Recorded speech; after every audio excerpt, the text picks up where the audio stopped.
بسم الله الرحمن الرحیم. نن زموږ د علم النحو 168 نمبر درس دی. د عوامل لفظي دریم قسم اسماء عامله شروع دي. په اسماء عامله کې د اسماء عامله دویم قسم اسماء افعال شروع شو. د اسماء عامله اول نمبرو اسماء شرطیه مجزوم یعنی بمعنی یعنی هغه چې بمعنی ان د ان په معنی کې وي اسماء شرطیه. او اوس دویم نمبر دی د اسماء عامله دویم قسم اسماء افعال دی. اوس د اسماء افعال دي څه شی؟ دا اصل کې دی اسم خو معنی د فعل ده. اسم دی دا اسماء افعال چې دي کنه دې ته اسماء ځکه وایي، اسماء د اسم جمع ده او افعال د فعل جمع ده. دا داسې اسم دی چې معنی د فعل په شانتې ده، نو ځکه ورته اسماء افعال وایي. نو اوس درته دلته کې وایي هغه اسماء افعال چې د فعل ماضي معنی وي، د فعل ماضي معنی وي. خجي اوس دا اسماء افعال چې دي دا بیا دوه قسمه دي. داسې اسم چې معنی د فعل وي، نو کله به د اسم داسې وي چې معنی به د فعل ماضي وي، او کله به اسم داسې وي چې د هغې معنی به د امر وي، د امر حاضر وي. نو چې د کومو اسماء دغه معنی د فعل ماضي وي، نو هغې ته به لیکلي اسماء افعال به معنی فعل ماضی، او چې کم د امر حاضر معنی وي نو هغې ته به لیکلي اسماء افعال به معنی امر حاضر. نو اوس دلته کې مونږ اسماء افعالو کې اول وایو چې هغه اسماء افعال چې د فعل ماضي معنی وي، هغه اسماء افعال چې د فعل ماضي معنی وي. داسې اسماء افعال درې دي. یو دی هیهاته. هیهاته چې دی که نه دا اسم دی. هیهاته دا اسم دی خو معنی د بعوده فعل دی. بعوده فعل ماضی ده. بعوده معنی ده لرې شو، اردو کې وایي دور هوا. ٹھیک شو؟ خو دا یاد وساتئ په دې اسم فعل کې نه دی، دا اسم فعل دی، اسم فعل، او دا فعل ماضی ده، فعل ماضی. دته اسم فعل ځکه وایي چې دی خو اسم خو معنی د فعل ده، د دې فعل معنی ورکوي. نو دا اسم فعل چې دی که نه د ده معنی هم دا لرې شو، او د دې بعوده معنی هم د لرې شو، نو ځکه ورته اسم فعل وایي. خو دې اسم فعل کې مبالغه ډېره زیاته وي. د دې معنی د هیهاته معنی د ډېر لرې شو، او د بعوده معنی د صرف لرې شو. دې کې هغه ډېروالی نشته. نو هیهاته ډېر لرې شو او بعوده صرف لرې شو. نو د اسم فعل کې مبالغه ډېره زیاته وي، یعنی د لرېوالي یا د نږدېوالي یا د ډېروالي معنی ورکوي. خجی نو یو پکې هیهاته دی چې د بعوده معنی ده. څنګه د بعوده معنی ده که نه؟ بعوده معنی د لرې شو، داسې د هیهاته معنی هم د لرې شو. نو د هیهاته اسم دی او دا بعوده فعل دی، فعل ماضي ده. دغه شان دویم نمبر شتانه. شتانه چې دی دا هم اسم دی خو معنی د افترقه فعل ماضي ده. د شتانه چې کومه معنی ده، د شتانه معنی هم د جدا شو، او د افترقه معنی هم د جدا شو. نو دا شتانه اسم دی او افترقه فعل ماضي ده. نو ځکه د شتانه ته اسم فعل وایي، ځکه ورته اسم فعل وایي چې څنګه د فعل معنی ده داسې د شتانه اسم هم معنی ده. نو ځکه د شتانه ته اسم فعل وایي. نو دا شتانه معنی ده ډېر جدا شو، یعنی ډېر زیات جدا شو، او د افترقه معنی ده صرف جدا شو. نو په دې اسم فعل کې مبالغه ډېره زیاته وي، او په فعل کې په فعل ماضي کې دونه مبالغه نه وي. او دریم نمبر اسم فعل چې دی د فعل ماضي په معنی کې هغه سرعانه دی. سرعانه بمعنی اسرعه. د سرعانه معنی هم د جلدی وکړه، یعنی تیزی وکړه، او د اسرعه معنی هم د تیزی وکړه. خو د سرعانه کې مبالغه ډېره ده، ډېره تیزی وکړه، او اسرعه کې دونه مبالغه نشته. اسرعه معنی د صرف تیزی وکړه، جلدی وکړه. ٹھیک شو؟ نو سرعانه معنی هم د تیزی وکړه، جلدی وکړه. او نو دا سرعانه اسم فعل دی، دا اسم دی خو د دې فعل معنی ده، نو ځکه ورته اسم فعل وایي. چې کوم معنی د دې فعل ده هغه معنی د سرعانه اسم هم ده، نو ځکه د سرعانه ته اسم فعل وایي. نو اوس مثالونه موږ له راکړي دي. وایي هیهاته زیدون، شتانه زیدون و عمرون، سرعانه عمرون. نو د دې ګوره د دې دغه به موږ څنګه کوو، ترکیب به موږ څنګه کوو. سرعانه دا هیهاته چې دی اسم فعل بمعنی بعوده، اسم فعل بمعنی بعوده. هیهاته اسم فعل بمعنی بعوده، او زیدون د دې هیهاته اسم فعل فاعل دی. او هیهاته اسم فعل د خپل فاعل سره جمله فعلیه خبریه شوه. بعض نحویان وی چې یاره دا جمله اسمیه شوه ځکه دا اسم فعل دی، خو د جمهور رای دا ده چې دا هیهاته اسم فعل به معنی بعوده او زیدون د دې فاعل، نو دا هیهاته اسم فعل د خپل فاعل سره جمله فعلیه خبریه شوه.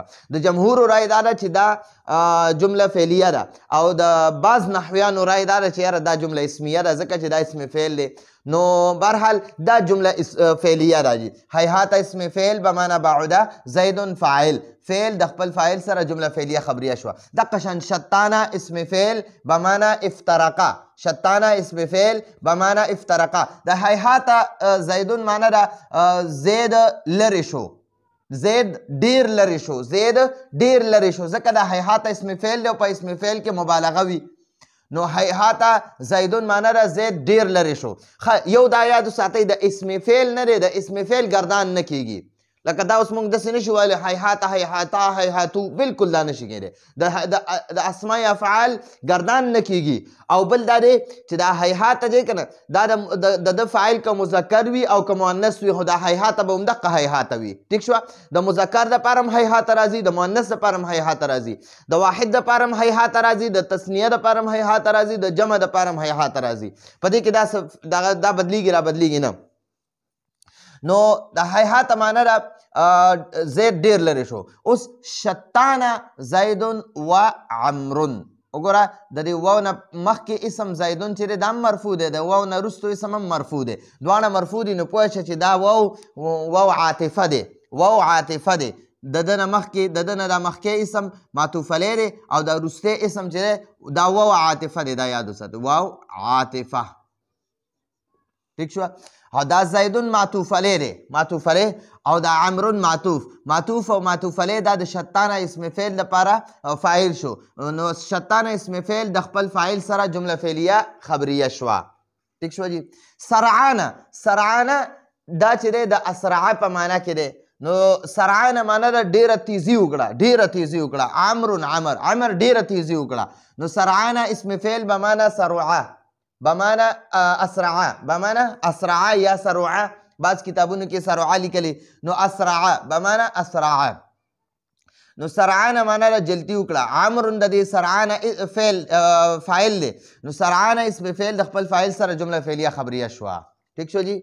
اوس تا ته وایي چې دا اسماء افعال چې کوم شتانه د هیهاته شتانه او سرعانه دی دقه درته یادوي.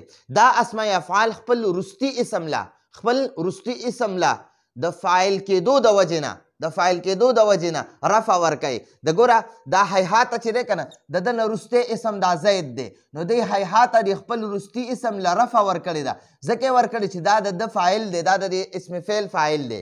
ټیک شوه؟ نو تا ته دقه وایي چې دا اسماء افعال خپل وروستي اسم له د فاعل کېدو د وجې نه رفع ورکوي، لکه هیهاته یوم العید. هیهاته اسم فعل به معنی بعوده، یوم مضاف، العید مضاف الیه. نو ګوره د مضاف له د رفع ورکړې ده، د هیهاته د مضاف له یومو دی، دا یومو. ټیک شوه؟ نو دا یومو چې دی دا د هیهاته فاعل جوړیږي. دا یوم مضاف، العید مضاف الیه، مضاف الیه دا فاعل شو د هیهاته اسم فعل دپاره. نو هیهاته اسم فعل د خپل فاعل سره جمله فعلیه خبریه شوه. دقه شانته د هیهاته د یوم له دا دی د یوم له د فاعل کېدو د وجې نه رفع ورکړې ده. پوه شو جي؟ نو دا د اسماء افعال د فعل ماضي هغه چې کوم درې صیغې وي، درې اسماو د هغې تفصیل وشو. انشاءالله اوس به د اسماء عامله دریم قسم اسماء افعال به معنی امر حاضر. دا بره اسماء چې اسماء افعال به معنی فعل ماضي، او دا اوس کته 3 نمبر چې شو دا اسماء افعال به معنی امر حاضر. اوس داسې شپږ اسما دي چې د هغې معنی د امر د صیغو ده، د امر حاضر معنی ده. دی اسما نمونه دي، اسم دي، خو معنی د امر حاضر د فعل امر حاضر ده.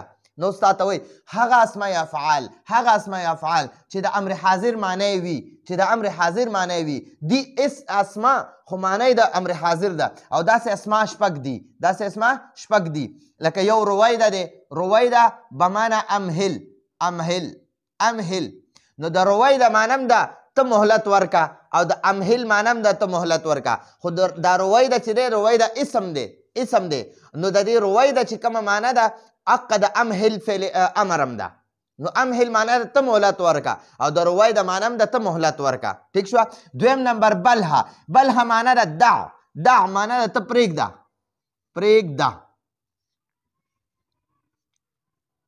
ته پرېږده نو د بلها معنی هم ده ته پرېږده او د دع معنی هم ده ته پرېږده ٹھیک شو نو دا بلها اسم فعل دی او دا دع چې دی دا د امر صیغه ده امر حاضر صیغه ده نو څنګه چې د بلها معنی ده ته پرېږده دقه شان د دع معنی هم ده ته پرېږده چاته وایه لکه ته دا کار پرېږده مه کوه دا کار یا پرېږده ٹھیک شو دقه شان اوس وګورئ د روی د معنی د امهل ده د بلها معنی د دع ده او د حی هل به معنی ایتی ته راشه حی هل معنی ده ته راشه تاسو به دغه کې اورېدلي ده اذان کې وایي حی علی الصلاة حی علی الصلاة منځ دپاره راشه منځ له راشه نو تا ته دقه حی هل معنی ایتی معنی ده ته راشه نو د حی هل معنی هم د ته راشه دا حی هل اسم فعل دی او دا ایتی امر حاضر صیغه ده دا د امر حاضر صیغه ده دا فعل دی نو د دې فعل معنی هم د ته راشه او د حی هل اسم دی د معنی هم د ته راشه نو د دواړو معنی یو شوه ځکه د حی هل ته اسم فعل وایي څلورم نمبر دی علیک بمعنی الزم معنی ته لازم ونیسه علیک ته لازم ونیسه او الزم ته لازم ونیسه نو علیک اسم فعل دی او الزم دا امر حاضر معروف دی ٹھیک شو جی اوس پنځم نمبر دونک بمعنی خذ ته ونیسه بمعنی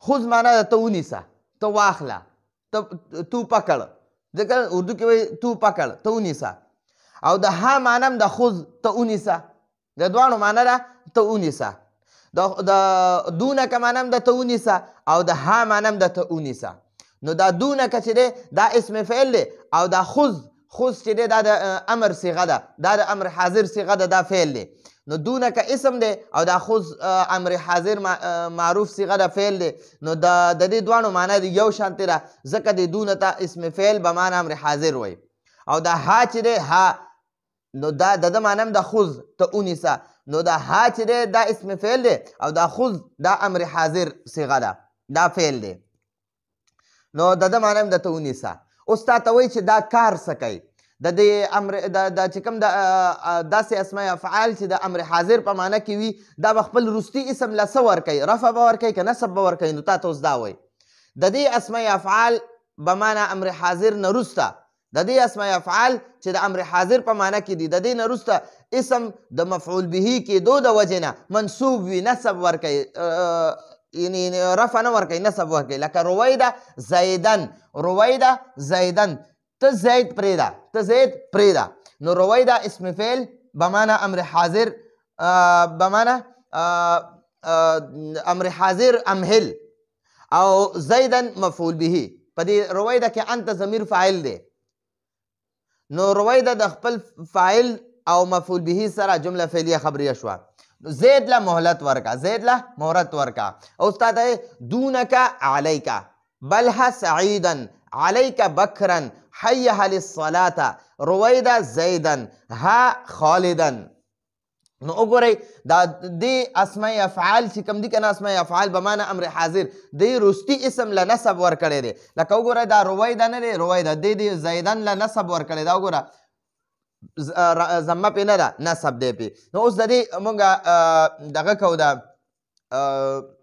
ترکیب کوو نو دا دونک نه دی دا اسم فعل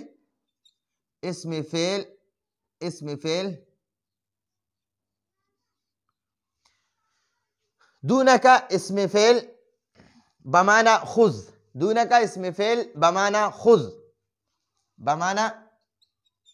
خذ دونك اسم فعل بمعنى خذ او پدې کې انت ضمیر مرفوع متصل محلا فاعل او دا عمرا مفعول به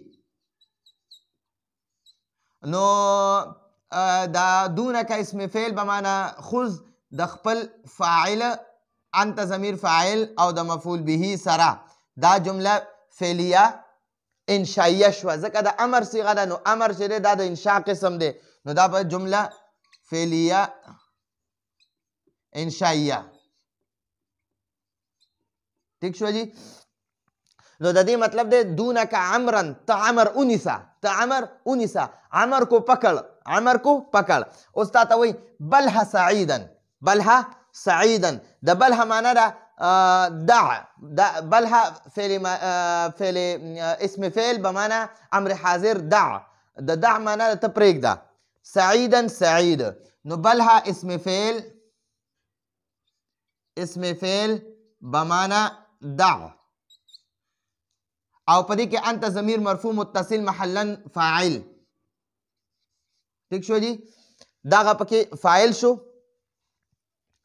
او سعیدا مفعول به سعیدا دا سعید ورلسه شو مفعول به شو مفعول به نو بلها اسم فعل بمعنى دع د خپل فاعل او مفعول به سره جمله فعلیه انشائیه شوه جمله فعلیه انشائیه او سو کوئی جمله اسمیه انشائیه شوه ها علیک بمعنى علیک اسم فعل بمعنى الزم نو او پدې کې انت ضمیر مرفوع متصل فاعل او دا بکرن مفعول به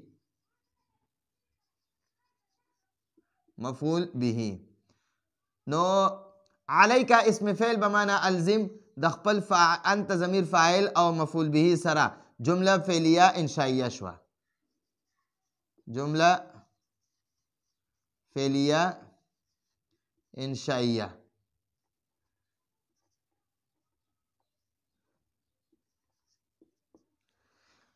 حیها للصلاة حی بمعنى ایتی تراشا حی اسم فعل بمعنى ایتی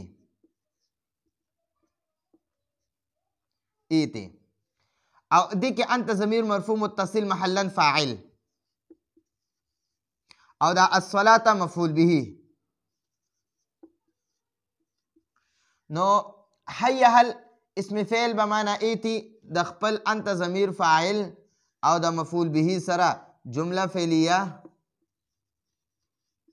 انشائیه